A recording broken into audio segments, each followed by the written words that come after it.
کا بچپنا بھی بہت نرالا ہے۔ سرکار غوث پاک رضی اللہ تعالی جب کچھ بڑے ہوئے تو سرکار غوث پاک رضی اللہ تعالی خود بیان فرماتے ہیں کہ جب میں کچھ بڑا ہوا اور میرے دل میں یہ خواہش پیدا ہوئی کہ چلو بچوں کے ساتھ کھیلنا چاہیے، سرکار غوث پاک رضی اللہ تعالیٰ بیان فرماتے ہیں جیسے ہی میں کھیلنے کے ارادے سے گھر سے باہر نکلنا چاہا، میرے کانوں سے ایک آواز ٹکراتی ہے، یا عبد القادر ما لہذا خلقتا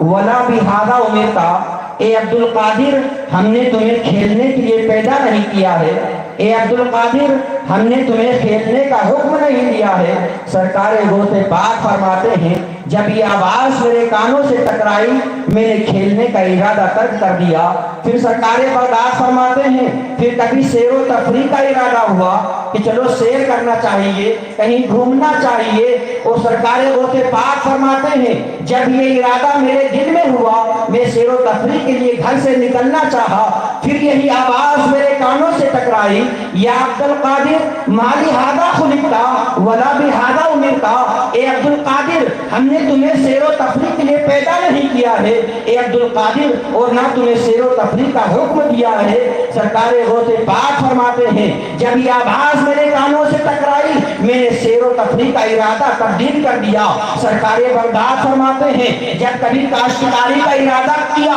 پھر یہی کانوں سے یہی آواز ٹکرائی، یا عبد القادر ما لہذا خلقتا ولا بہذا امرتا، اے عبد القادر نہ تو ہم نے تمہیں کاشتکاری کے لیے پیدا کیا ہے اور نہ تمہیں ہم نے اس کا حکم دیا ہے۔ سرکار بغداد فرماتے ہیں جب یہ آواز میرے کانوں سے ٹکرائی فرماتے ہیں میں اپنے قصبے کے ہی مکتب میں پڑھنے کے لیے جانے لگا، لیکن میں نے کیا دیکھا، میرے کانوں نے کیا سنا، جیسے ہی میں مکتب کے قریب پہنچتا، مدرسے کے قریب پہنچتا، ایک آواز میرے بھی کانوں سے ٹکراتی اور جتنے اللہ تعالیٰ کا مقام و مرتبہ ہے۔ سرکار بغداد فرماتے ہیں کہ میں نے اکثر اور بیشتر یہ منظر ملاحظہ کیا کہ ایک ایسا شخص جس کو میں نہیں پہچانتا، جس کو میں نہیں جانتا، لیکن وہ میں پہچانتا نہیں، تم میرے پیچھے لگے رہتے ہو۔ وہ کہنے والا شخص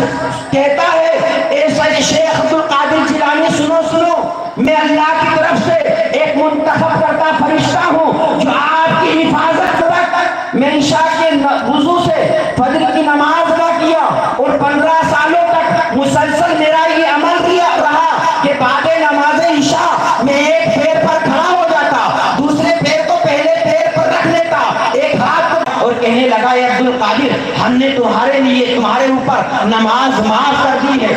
اسی طرح کی دو کرامتیں ملتی جلتی آتی ہیں، ان میں سے ایک یہ ہے وہ ابر کا ٹکڑا کہتا ہے عبد القادر ہم نے تمہارے اوپر نماز معاف کر دی ہے۔ سرکار بغداد فرماتے ہیں اتنا سنتے ہیں آپ لاہور پڑھتے ہیں، وہ ابر کا جو ٹکڑا تھا، بادل کا جو ٹکڑا تھا دھواں ہو کر اڑنے لگا، اڑتے اڑتے اس سے آواز آتی ہے اے عبد القادر تمہیں تمہارے علم نے بچا لیا ہے۔ سرکار غوث پاک فرماتے ہیں لا حول ولا قوت، اے شیطان جاتے جاتے بھی مجھے دیکھ رہا ہے، مجھے میرے علم نے نہیں بلکہ مجھے میرے رب کے فضل نے بچایا۔ مجھے میرے رب کے فضل نے بچایا۔ تو سرکار بغداد رضی اللہ تعالیٰ جو شب و روز خدا کی عبادت و بندگی میں لگے رہتے اور عاجزی انکساری کا یہ عالم، عاجزی انکساری کا یہ عالم، آج ہم لمحہ لمحہ گناہ کرتے ہیں، ہر آن گناہ میں ڈوبے ہوئے رہتے ہیں، لیکن آؤ سرکار غوث پاک رضی اللہ تعالیٰ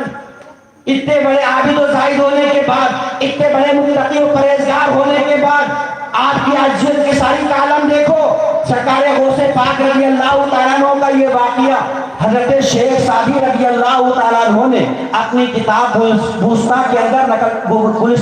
نقل فرمایا۔ یہ کتاب بزبان فارسی ہے، اور یہ شیخ سعدی کون ہے؟ حضرت شیخ سعدی یعنی رسول پاک صلی اللہ تعالیٰ علیہ وسلم کے پڑھائے ہوئے حضرت شیخ سعدی ہیں۔ ان کا عجیب و غریب معاملہ ہے۔ حضرت شیخ سعدی جب مدرسے پہنچے پڑھنے کے لیے، ایک عرصہ ہو گیا